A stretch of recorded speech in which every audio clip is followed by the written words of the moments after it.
Yeah, good day traders. I want to touch on the Fed meeting because whilst we didn't see any kind of fireworks playing through, the Fed were about as dovish as we possibly could have seen. The idea that price pressures are going to continue to be transitory, they made it very clear in multiple statements that price pressures will dissipate as time goes on. That's not a journey that's being shared by the commodity markets. It's not a journey shared by the rates or the equity market. The Fed are here, the markets are here. That will need to reconcile itself at some stage, and that will mean volatility in my mind. Who is right, who is wrong? The Fed continue to want to push the economy red hot. The idea that it's going to take some time before they see substantial progress in economic indicators, that was not tweaked. I was expecting, and I think most people were expecting, the word sometime to be removed. It wasn't, and therefore that's why I think we've probably seen this as about as dovish as we possibly could have seen. There was a little bit of buying in Treasury, not much, but I think positioning had become a lot cleaner. There was a little bit of selling in dollars. We saw the dollar index performing a bearish outside day, a little bit of buying in gold, but nothing too substantial. We're coming back into the top end of that range. I wouldn't be surprised to see gold a little bit higher in the short term. And of course, it was quite supportive of equity markets. We've been seeing a little bit of move lower in real yields, which of course is supporting risk coming forward.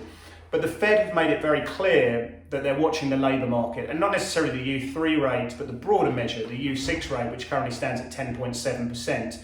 The labour market, therefore, is absolutely key. We've obviously got the fast frequency data coming through in terms of jobless claims. We're watching that very closely. But go to the 7th of May non-farm payrolls number. That's going to be over 1 million jobs, in my opinion, or my guesstimate, should we say. And certainly that's about the consensus of the market. Will that meet substantial progress? I'm not so sure. We then go to the 4th of June, the next non-farm payrolls number. If that's above 1 million, which I think again will be the consensus at the time, that may start being the consensus that we are now meeting substantial progress. We could see the reaction start building in markets. The 10th of June, the CPI number, again, probably going to be above 2%.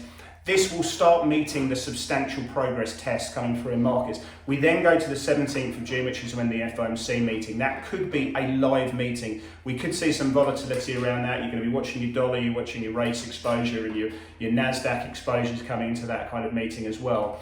But I suspect the consensus is building that Jackson Hole Symposium in late August will be the pedestal, will be the platform for the Fed to announce that they are cutting back on their 80 billion a month in Treasury purchases, their 40 billion in mortgage-backed securities.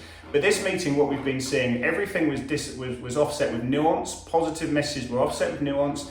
The labour market, still a lot of work to go through. Price pressures were transitory. They didn't change the substantial progress test.